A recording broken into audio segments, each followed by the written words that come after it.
மக்களே கேட்டீங்களா செய்தி? அதாவது 70 நாள் இவர் உள்ள ஒன்றுமே பண்ணலன்றது பெரிய விஷயம் இல்லையா. இந்த வாரம் தான் மக்கள்கிட்ட சொன்னாங்களாம், போதும் என்னை வெளியே எடுத்துருங்க அப்படின்னு மக்கள்கிட்ட சொன்னாராம். அதனால வெளியே தூக்கிட்டாங்களாம். புரியுதா உங்களுக்கு? அப்போ இப்பயும் இவர் மக்கள்கிட்ட போதும் என்னை வெளியே தூக்கிடுங்கன்னு சொல்லலைன்னா வெளியே தூக்கிருக்க மாட்டீங்க. ஏண்டா இதுக்கேண்டா வெள்ளையும் சொல்லையும் அழைகிறீங்க? இந்த பொழப்புக்கு கேவலமான ஒரு எபிசோட இன்னைக்கு இருக்க போகுது அப்படின்னு நினைக்கிறேன். வரும்போதே பயங்கர அதிரடியாக ஆரம்பிக்க போறாராம் சத்யாவோட எவிக்ஷனோட. இது நீங்க ஒரு 30வது நாள் பண்ணியிருந்தீங்கன்னு வைங்களேன், பாராட்டியிருப்போம். சரி பரவாயில்ல, மிச்சர்கள்லாம் வெளியே தூக்க ஆரம்பிக்கிறாங்க அப்படின்னு. 70வது நாள் சத்யா எவிக்ஷன் பண்ணிட்டு அதிரடியாக ஆரம்பிக்கிறாங்களாம். முதல் நாள் எபிசோடவே அதிரடியாக எவிக்ஷனோட ஆரம்பிக்கலான் இருக்கேன். போங்க சார், சும்மா நீங்கள் எல்லாத்தையுமே லேட்டு சார். சாதாரண லேட்டெல்லாம் இல்லை, உலக மகா லேட்டு, உலக மரண லேட்டாக இருக்கீங்க. அதான் காமெடியாக இருக்குது. என்ன மக்களே, காமெடியாக இருக்கு தானே? எனக்கு இன்னொரு விஷயம், சரி அதிரடியாக ஆரம்பிக்கிறீங்க, இந்த அதிரடி தொடருமா? போன வாரம் நடந்த விஷயங்கள்லாம் கேள்வி கேட்பீங்களா? அருணை கேள்வி கேட்பீங்க அப்படின்னு ஒரு ப்ரோமோ வீடியோ ஒன்று போட்டிருக்கோம்.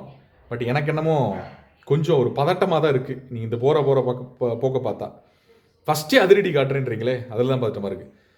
பார்ப்போம். செகண்ட் ப்ரோமோ கொஞ்சம் அதிரடி காட்டியிருக்கீங்க. வந்தோடனே ஒரு ஆளுடைய எவிக்ஷனோட இந்த எபிசோட ஆரம்பிக்க போகிறீங்க அப்படின்ற மாதிரி கேள்வி கேட்குற மாதிரி ஒரு விஷயம், ஒரு ப்ரோமோ எதிர்பார்த்தோம். ஒரு ஆளை நல்லா நீங்கள் இது என்ன விதமான ஒரு அண்டர்ஸ்டாண்டிங், அது கேவலமாக இல்லை நீங்கள் பண்ணுறது அப்படின்லாம் சொல்லி ஒரு கேள்வியோடு ஆரம்பிப்பீங்க அப்படின்ற மாதிரி நாங்கள் எதிர்பார்த்தோம்.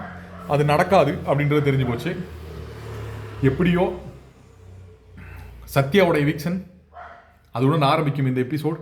எல்லாரும் ரொம்ப சீரியஸாக ஃபோன் பார்க்க போகிறாங்க.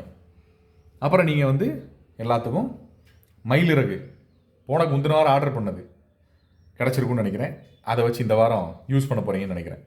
ஸோ மக்களே, உங்களோட கருத்துக்களை பதிவிடுங்க. ரெண்டாவது ப்ரோமோவில் எவிக்ஷனோட ஆரம்பிக்கிறாங்களாம், அதிரடியாக ஆரம்பிக்கிறாங்களாம் சத்யாவோட எவிக்ஷன். வெளியே வரும்போது சத்யா என்ன மைண்ட் செட்டில் வருவார் தெரியுமா? 70 நாள் வச்சு சம்பளம் கொடுத்துட்டு நான் போதும்னு சொன்னதுக்கப்புறம் என்னை வெளியே எடுக்கிறாங்க. நீங்கள் வேண்டான்னு சொன்னீங்கன்னா மக்கள் உடனே வெளியே எடுத்துருவாங்க.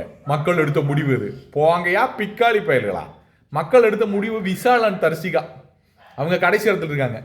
எவ்வளவு நாள் தான் அப்படி ஏமாற்ற போறீங்க? மக்கள் எடுத்த முடிவு, மண்ணாங்கட்டி எடுத்த முடிவு அப்படின்னு. சத்யா அது ஓரமாக எங்கேயும் இருந்துட்டு போது, இருக்கட்டும் அப்படின்னு தான் நினச்சிக்கிட்டு இருந்தாங்க.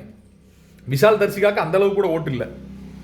நீங்கள் விட மாட்டீங்கன்னு தெரியுமா? ஏன்னா உங்களுக்கு ஒரு கிரிஞ்சு கண்டென்ட் எப்பயுமே தேவை. இதில் மக்கள் எடுத்த முடிவான். நீங்கள் சொன்னால் இது போயிடுவானா? விஷாலும் தான் சொன்னார், கூட அனுப்ப வேண்டியதானே? என்ன நியாயமாக பேசணும்ல? விஷாலும் தான் சொன்னார், கூட அனுப்ப வேண்டியதானே? என்ன அவருக்கு ஒரு சட்டம் இவருக்கு ஒரு சட்டமா?